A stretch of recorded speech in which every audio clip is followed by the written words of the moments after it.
예, 오늘은 제목이 원죄란 이런 제목입니다.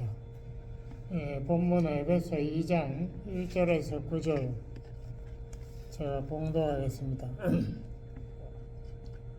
너희의 허물과 죄로 죽었던 너희를 살리셨도다. 그때에 너희가 그 가운데서 행하여 이 세상 풍속을 쫓고 공중의 권세 잡은 자를 따랐으니 곧 지금 불순종의 아들들 가운데서 역사하는 영이라. 그 마귀를 이야기하는 거죠. 사탄. 전에는 우리도 다 그 가운데서 우리 육체와 욕심을 따라 지내며 육체와 마음에 원하는 것을 하여 다른 이들과 같이 본질상 진노의 자녀이었더니 긍휼에 풍성하신 하나님이 우리를 사랑하신 그 큰 사랑을 인하여 허물로 죽은 우리를 그리스도와 함께 살리셨고 너희가 은혜로 구원을 얻은 것이라. 또 함께 일으키사 그리스도 예수 안에서 함께 하늘에 앉히시니 이는 그리스도 예수 안에서 우리에게 자비하심으로써 그 은혜의 지극히 풍성함을 오는 여러 세대에 나타내려 하심이니라. 너희가 그 은혜로 인하여 믿음으로 말미암아 구원을 얻었나니 이것이 너희에게서 난 것이 아니요 하나님의 선물이라. 행위에서 난 것이 아니니 이는 누구든지 자랑치 못하게 함이니라. 아멘. 자, 이 원죄라는 거 우리가 사실 다루기가 그렇게 간단하지 않습니다. 근데 많은 사람들이 그 원죄의 참 의미를 모르고 그냥 예수님을 믿어요. 그렇기 때문에 항상 신앙이 왔다 갔다 합니다. 자, 근데 원죄에 대해 설교 시작하기 전에 저번 주에 설교한 거 출애굽기 34장 6절 그 하나님 여호와는 자기 이름을 선포했잖아요. 여호와는 자비롭고 은혜로우시며 노하기를 더디하시고 인자와 진실이 충만하다. 여기서 인자라는 것은 히브리어로 헤셋, 그것이 여호와는 은혜로 번역, 헬라어로 번역했고, 그 다음에 진실은 에멧이라는 히브리어인데 그것을 여호와는 진리로 번역했다라고 했는데 그것이 바로 예수님이다라고 설명했죠. 근데 이 말이요, 제가 이거를 빠뜨렸어요. 구약에서 8번 반복되어 있습니다. 미가서나 이런 사방에서 이 말을 인용하고 있어요. 그리고 신약에서 요한복음 1장 14절에서 또한 인용했기 때문에 이 말씀은 성경에서 가장 여러 번 인용된 말입니다. 그만큼 중요한 거예요. 이 핵심적인 하나님에 대한 설명을 요한은 바로 예수님이 바로 그분이다라고 요한복음 2장 14절에서 우리에게 말하고 있습니다. 바로 예수님이 인자가 충만하다기보다는 은혜가 충만하다고 해석했고 헬라어로 진실이 충만하다기보다는 진리가 충만한 분이다. 제가 생각하기에는 요한의 해석이 맞다고 생각해요. 그래서 제가 오늘 강조를 못해서 제가 다시 한번 말씀드리고 이제 원죄에 대해서 제가 다시 말씀을 시작하겠습니다. 우리 원죄는 본래 아담과 하와가 처음에 하나님께서 창세기 3장에서 선악과의 열매를 따먹지 마라. 따먹으면 너희가 정령 반드시 죽는다라고 했는데 사탄이 와서 유혹하지 않습니까? 너희가 저 하나님께서 선악과 왜 따먹지 말라고 한 줄 아느냐? 너희가 따먹으면 바로 너희가 하나님 같이 된다. 그래서 선악을 분별하게 수 있게 된다. 하나님 같이 된다는 말에 하와의 눈이 번쩍 뜨였어요. 와, 내가 하나님 같이 지혜롭고 능력 있는 사람이 된다면은 내가 무엇을 망설이랴. 그래서 그거를 따먹고 아담에게도 나눠 주었다. 이것이 처음 죄인데 그걸 원죄라고 하죠. 근데 로마서 5장 14절 이하에 보면은 모든 인간이 다 이 아담의 죄에 동참했다라고 이렇게 나옵니다. 그러니까 후손이 태어나지도 않았는데 모든 인류가 다 아담의 죄에 동참해서 모든 인류가 죄인이 되었고 동시에 영적으로 육적으로 다 죽었다. 그러니까 영적으로 하나님과의 관계가 끊어졌고 육신은 조금 더 살았지만 900년 후에 죽었다. 왜 그렇게 되었는가? 로마서 5장 이걸 잘 설명했습니다. 근데 그 대부분 사람들이 그 설명을 이해를 못해요. 제가 다시 그걸 설명하겠습니다. 로마서 5장 14절 15절을 보면은 왜 그렇게 되었나? 왜 죄는 아담 혼자서 하와하고 둘이서 지었는데 후손들이 왜 죄값을 다 치르는가? 왜 그런가 하면 아담은 오실자, 두 번째 아담의 표상이라는 예표, 앞으로 올 미리 보여주는 영어로는 타입, 예표이기 때문에 다시 말하면 예수님 한 분이 오셔가지고 인류의 죄를 다 짊어지고 십자가에서 앞으로 죽을 그것을 미리 보여주기 위해서 아담 그 사람이 대표로 인류의 모든 죄를 다 범했다 이거예요. 그래서 죄값을 인류가 다 치르게 되었다. 이거를 대표설이라고 해요. 대표. 그래서 이거를 보통 상식적인 사람들은 받아들이려고 안 하죠.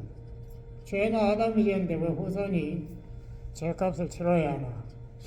그래서 유명한 그 신학자 플레이지어스라는 그 400년 AD 400년경에 신학자가 있었습니다. 그 사람이 자기대로의 이론을 따로 세웠어요. 그게 아니고 하나님이 명령하실 때에는 인간은 반드시 그 명령을 수행할 능력이 있어야 되고 안 그러면 하나님 불공평하죠. 수행할 능력도 없는 인간에게 계명을 주면 어떻게 하느냐 이거죠.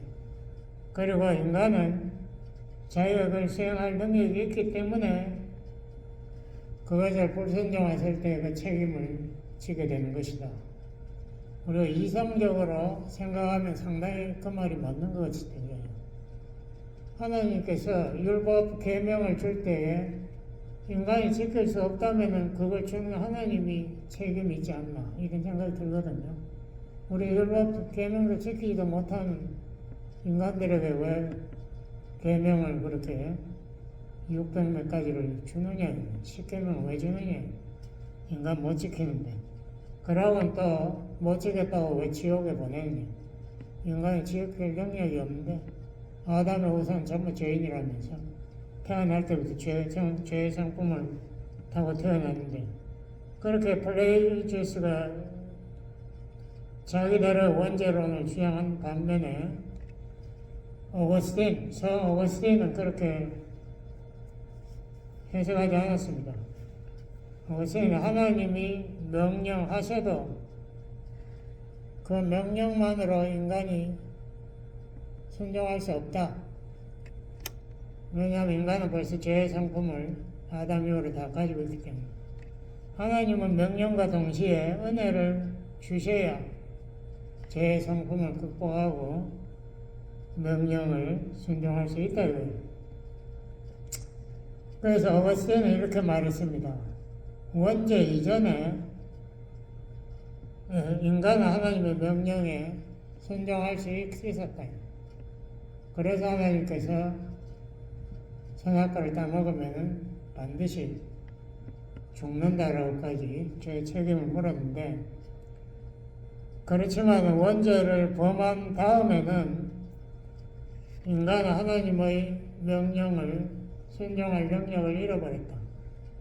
그 이후에는 하나님의 은혜, 이 은혜라는 것은 죄값을 치른 예수님의 십자가의 은혜, 또 하나님의 말씀을 우리 마음에 순종하기를 원하고 순종할 수 있는 능력을 주시는 성령의 임재, 이 은혜가 없이는 인간은 아무도 하나님의 말씀을 순종할 수 없다 라고 오거스틴은 설명했습니다. 이걸 여러분 잘 들으셔야 돼요. 안 그러면은 잘못하면 여러분 플레이지우스라는 사람이 공회 교회 대표회의에서 이단으로 인정받고 그 이후에 교회에 쫓겨났어요. 그런데 많은 목사님들이 설교하는 가만히 들어보면은 펠라기우스 이야기를 그대로 하더라고요. 원제로. 그건 틀린 이야기입니다. 그 여러분이 정신 차리고 잘 들으셔야 돼요. 로마서 3장 10절에서 20절 제가 여러 번 읽었는데도 여러분들이 정말 그걸 이해했는지 제가 확실히 모르겠네요. 제가 다시 반복하겠습니다. 로마서 3장 10절부터 기록된 바 의인은 없나니 하나도 없으며 깨달은 자도 없고 하나님을 찾는 자도 없고 다 치우쳐 한 가지로 모이가게 되고 선을 행하는 자는 없나니 하나도 없도다.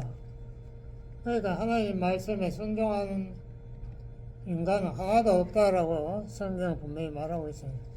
로마서 3장 11절에 저희 목구멍은 열린 무덤이요 혀로는 속임을 베풀며 입술에는 독사의 독이 있고 입에는 저주와 악독이 가득하고 발은 피 흘리는데 빠른지라 파멸과 고생이 그 길에 있어 평강의 길을 알지 못하였고 제 눈앞에 하나님을 두려워함이 없느니라 함과 같으니라.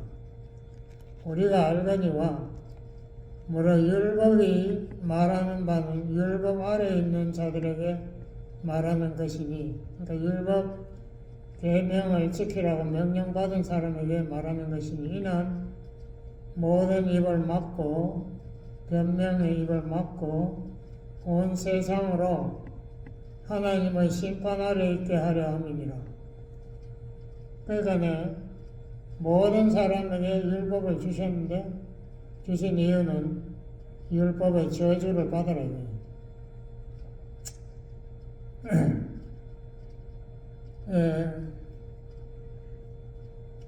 그러므로 율법의 행위로 그의 앞에 의롭다 하심을 얻을 육체가 없나니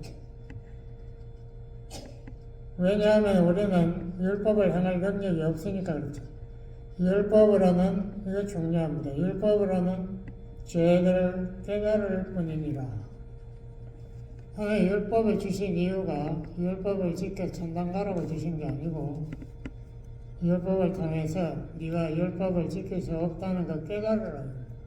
성경에 분명히 나오잖아요. 로마 3장 20절 19절 온 세상으로 하나님 심판 아래 있게 하려 함이라. 그러므로 율법의 행위로 그의 앞에 의롭다 하심 얻을 육체가 없나니 율법으로는 죄를 깨달을 뿐이다. 자, 이걸 제대로 깨닫지 못하면은 자꾸 주행하게 돼요. 율법을 지켜야지. 율법 하나님 지키라 준 건데 그걸 못 지킨다고 말하면 말이 안 된다고 하지만은 이미 어거스틴 이후로 우리 기독교는 인간은 하나님의 은혜 없이는 율법을 지킬 수 없다라고 분명히 선포했습니다.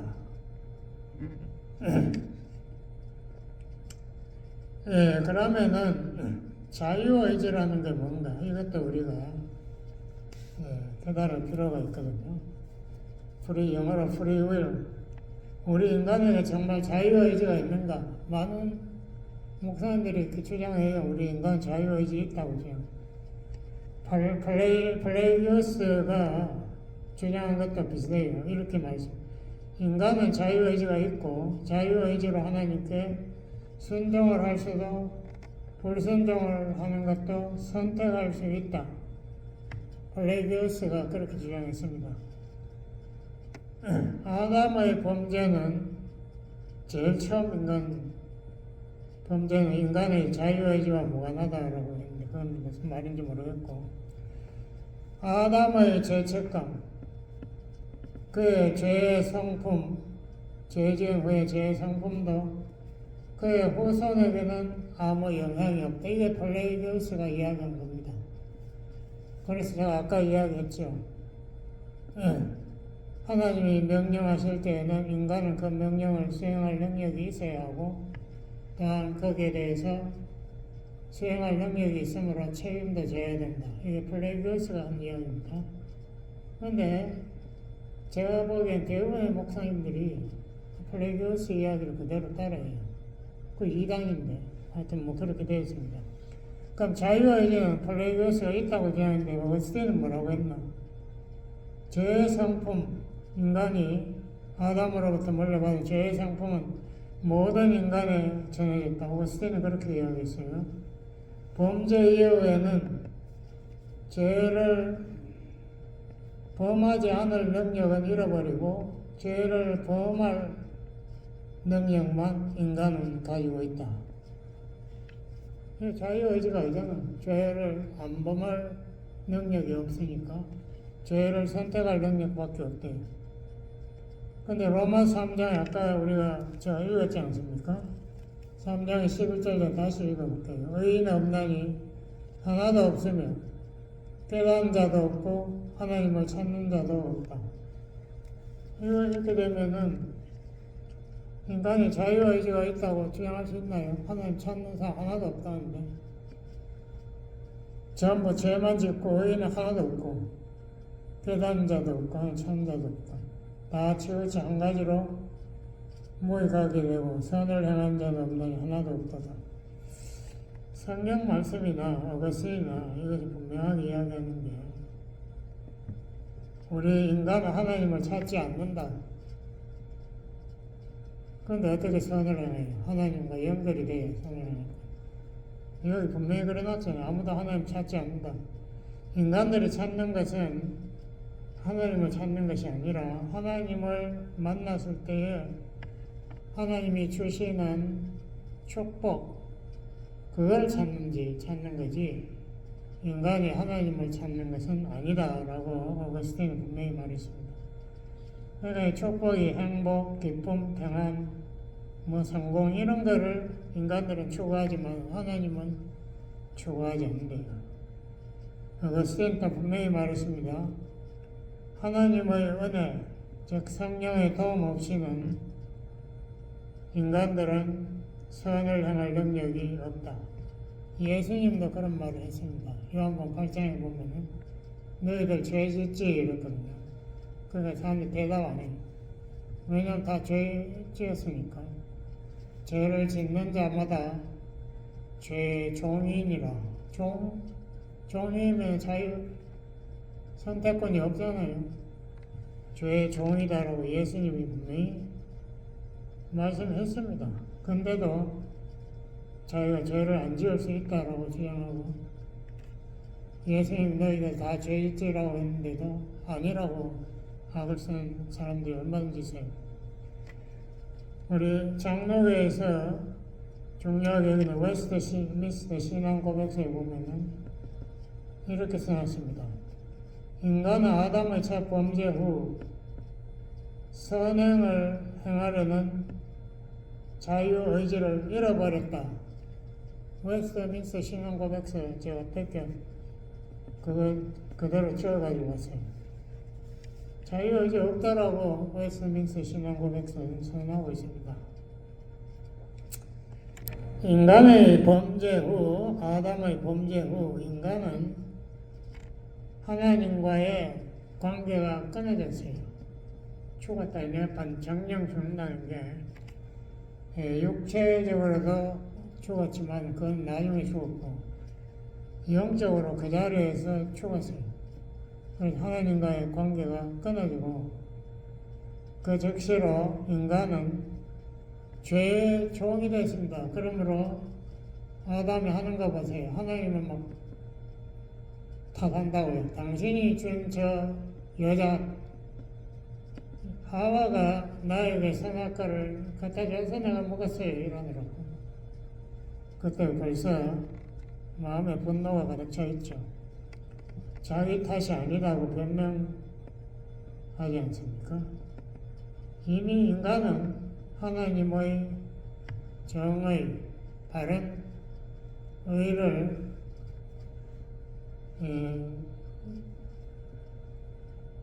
원하는 그 마음이 없어졌어요. 인간이 죄의 종이 된 것을 볼 수 있습니다. 그러므로 아담과 하와의 관계가 그 다음에는 별로 사랑의 관계가 아니었다고 짐작할 수 있습니다. 또 하와가 낳은 두 아들 가인과 아벨이 서로 질투해가지고 가인이 아벨을 돌로 쳐 죽이지 않습니까? 그런 거 보면 이미 인간들은 다 죄의 종이 되어 있는 것을 성경이 증거하고 있습니다. 그러니까 제가 성경을 아무리 봐도요, 요새 기독교인들이 바리새인들만큼 이 십계명을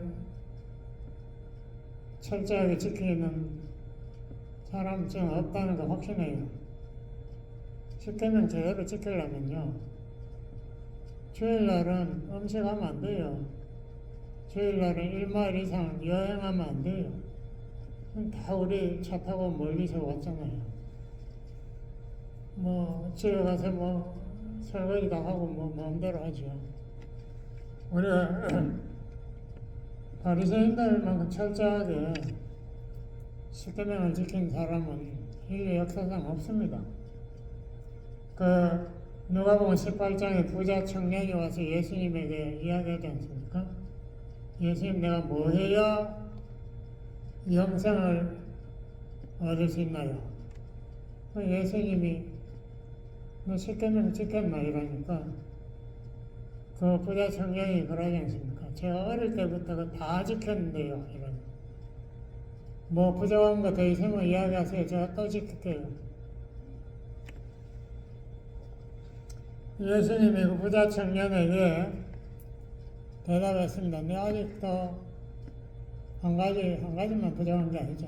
다 부족하지만 우선 교만제부터 제가 무진장 많은데 너 이거부터 한번 해봐라. 네가 네 가진 소유를 네가 정말 십계명의 그 근본 원리가 뭔가 하면 하나님을 네 생명보다 더 사랑하고 네 이웃을 네 몸과 같이 사랑한 그 정신에서 나온 계명들인데, 그러면 제10조 이웃의 것을 탐하지 마라. 그거 한번 실천해봐라. 네가 가지고 있는 거 그거 네가 이웃을 정말 사랑하는 거 보여주기 위해서 그거를 다 팔아가지고 이웃에게 다 나누어 주고 나를 쫓아라. 그 부자 청년이 그 말이 너무 어려우니까 자기는 못하겠다고 그냥 사라져 버리지 않습니까? 우리가 십계명이 겉으로 보기에는 쉽게 보이죠. 그대로 지킨다는 거, 그 정신을 예수님처럼 하나님을 내 생명보다 더 사랑하고 내 이웃을 내 몸을 사랑하듯이 이웃을 똑같이 사랑하는 그거 어렵습니다. 정말 오늘 집에 가서 집 팔고 그거 다 나눠줄 각오하신 분 몇 분이나 있어요. 우리가 그렇게 한다고 해서 우리가 천당 가는 것도 아닌데 그것도 못하겠다. 요한복음 6장 65절에 보면 이런 말씀도 있습니다.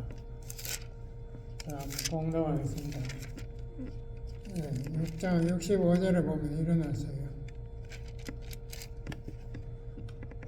또 가라사대 이러므로 전에 너희에게 말하기를 내 아버지께서 오게 하여 주지 아니하시면 누구든지 내게 올 수 없다 하였노라 하시니라. 다시 말하면 하나님 아버지가 은혜를 베풀어 주시지 않으면 아무도 죄의 능력에서 자유할 수가 없다. 자유의지가 어디 있어요?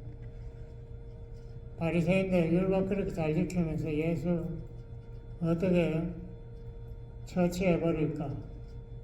예수의 잘못을 흠을 잡아서 어떻게 그를 처형해버릴까? 밤낮 그것만 연구하는 게 그게 인간의 마음이에요. 죄에서 자유하기는커녕 죄의 종이 돼가지고 시기질투가 가다가 예수님 그렇지 않습니까? 바리새인들 십계명을 잘 지키지만 너희들 저 회칠한 무덤을 우리같이 그렇게 동그랗게 만들지 않는가 봐. 이스라엘 사람들은 땅에 파묻어 버리고 그 위에다가 회를 발라서 시멘트같이 하얗게 발랐던 그 뒤 안에는 시체가 썩어 문드러진 게 인간 마음인데 그 위에는 그럴듯하게 회칠을 해서 하얗게 한 것이 그 바리새인이다. 참 자유에 대해서 성경이 말씀하고 있습니다. 로마서 제가 봉독하겠습니다. 8장 19절에서 25절. 피조물에 고대하는 바 하나님의 아들들에 나타나는 것이니 피조물이 허무한 데 굴복하는 것은 자기 뜻이 아니요 오직 굴복해 하신 이로 말미암니다. 허무한 데 굴복하는 것은 다 썩어 없어진다는 그런 이야기 같아요. 그 바라는 것은 피조물도 썩어짐의 종노릇한 데서 해방되어 하나님의 자녀의 영광의 자유, 여기 자유에 대해서요. 자유에 이르는 것이니라. 하나님의 자녀들이 지금 영광의 자유에 이르지 못했다 이 말입니다. 피조물이 다 이제까지 함께 탄식하며 함께 고통하는 것을 우리가 아나니 이뿐 아니라 또한 우리 곧 성령의 처음 익은 열매를 받은 우리까지도 구원받은 우리까지도 속으로 탄식하여 양자될 것 곧 우리 몸의 구속을 기다리느니라. 바울이 로마 7장에서 그랬잖아요. 내가 정말 이 몸이 정말 죽음의 몸이다. 내가 이 죄의 몸에서 누가 나를 건져내랴? 예수님 다 건졌는데 무슨 말? 바울이 그렇게 한탄한 이유가 뭡니까? 우리 인간들이 끊임없이 자기 자신을 내세우고 자기 자신이 인정받기를 원하고 하나님을 의존하려고 하지 않고 자기 자신의 의의를 내가 뭐 했다는 거예요. 내가 뭐를 의로운 일을 했다는 거 그거 내세우려고. 그러니까 바울이 한탄했지 않습니까? 이 사망의 몸에서 누가 나를 건져내려. 그러고 바울이 거기에 대한 설명 없이 그냥 로마 7장에 보면 예수님 감사하다 그걸 끝내버려요. 어떻게 이 사망의 몸에서 내가 구원받나.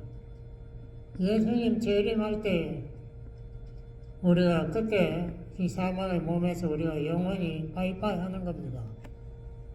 우리가 새 몸을 예수님의 몸과 같은 새 몸을 받는다라고 요한일서 3장 2절 3절이 말하고 있지 않습니까? 죄와 완전히 우리가 구별되는 그 때를 모든 피조물도 기다리고 있다. 우리 몸의 구속을 기다린다면 아직 안 됐잖아요. 우리가 소망으로 구원 얻었음에 보이는 소망이 아니요 보는 것을 누가 바라리요? 만일 우리가 보지 못하는 것을 바라면 참음으로 기다릴지니라. 그러니까 참 자유는 우리가 죄하고 완전히 빠이빠이 해버려야 우리가 참 자유가 저희는 그때까지는 갈라디아서 5장에 그려놨잖아요. 바울이 너희 육체의 소욕이 너희 안에서 너희를 죄의 종으로 자꾸 잡아오려고 하니까 너희들은 그거와 전투를 끝까지 하는데 소위 성령의 도움을 받아서 육체의 소욕을 싸우라. 이게 성화의 길입니다. 성화의 길도 하나님의 은혜, 성령의 도움 없이는 안 돼요. 내가 무슨 자유의지가 있다고요? 내가 죄를 안 지을 내 의지가 있다고? 착각이죠. 성령께서 우리를 도와주실 때에 우리가 말씀을 깨닫게 되는 거고, 제가 확실히 제가 체험하거든요. 그냥 성경 그냥 아무 생각 없이 읽으면 아무 은혜 안 돼. 내가 기도하면서 성령의 도움을 받아가면서 내가 읽으면은 영안이 팍 열린다. 이 말씀이구나. 내가 깨닫게 되죠. 내가 성령의 도움으로 성화가 하나씩 one step at a time 우리가 이루어가는 거지. 칭의도 마찬가지지 않습니까? 예수님의 공로로 우리가 십자가 공로로 우리가 죄사함 받은 거고, 예수님이 생천하셔서 성령을 보내주심으로 우리 마음에 성령이 임재하셔서 우리를 도와주심으로 우리가 변화를 받으라라는 로마 12장 그 말씀이 왜 나옵니까? 변화가 부족하니까 자꾸 변화 받으라는 거예요. 변화를, 말씀을 깨달아, 변화를 받아 우리가 하나님의 그 온전하신 뜻을 이루어 나가는 성화의 길을 밟아 나가야 되는 겁니다. 이것이 우리의 참 자유의지. 그때 우리가 참으로 죄를 선택하지 않고 성령의 도움으로 하나님의 뜻을 선택한 참 성화를 이루어 나갈 수 있어요. 그것이 내 능력으로 절대 되지 않습니다. 그러므로 우리가 원죄에 대해서 분명히 해야 됩니다. 플레이디오스의 사상으로 자유의지 어쩌고 우리가 율법을 지킬 수 있다 어쩌고 이런 식으로 하면은 이단에 속하는 겁니다. 분명히 아셔야 됩니다. 우리가 이것을 분명히 깨닫고, 오거스틴이 그러므로 위대한 신학자입니다. 400년, AD 400년 지금부터 1700년 전에 오거스틴은 벌써 이걸 다 깨달았어요. 그래서 우리에게 원죄론을 설파했지 않습니까? 우리가 이것을 잘 명심하시고 절대 착각하지 않도록 우리는 예수님 앞에 설 때까지 순간순간 성령의 도움에 의존하고 한 걸음 한 걸음 믿음으로, 내 힘으로가 아니고 믿음으로, 그 예수님의 도움을 믿음으로, 성령의 능력을 믿음으로 한 걸음 한 걸음 나아가는 겁니다. 기도하시겠습니다. 아버지 하나님 감사합니다. 예수님의 그 사역을 통하여 우리가 이 무서운 사탄의 능력, 죄의 능력을 이길 수 있도록 도와주심을 감사합니다. 한 걸음 한 걸음 믿음으로 걸어서 우리가 하나님께 참으로 설 수 있는 날까지 도와주시고 승리하도록 한 걸음씩 한 걸음씩 인도해 주세요. 예수님의 이름으로 기도드렸습니다. 아멘.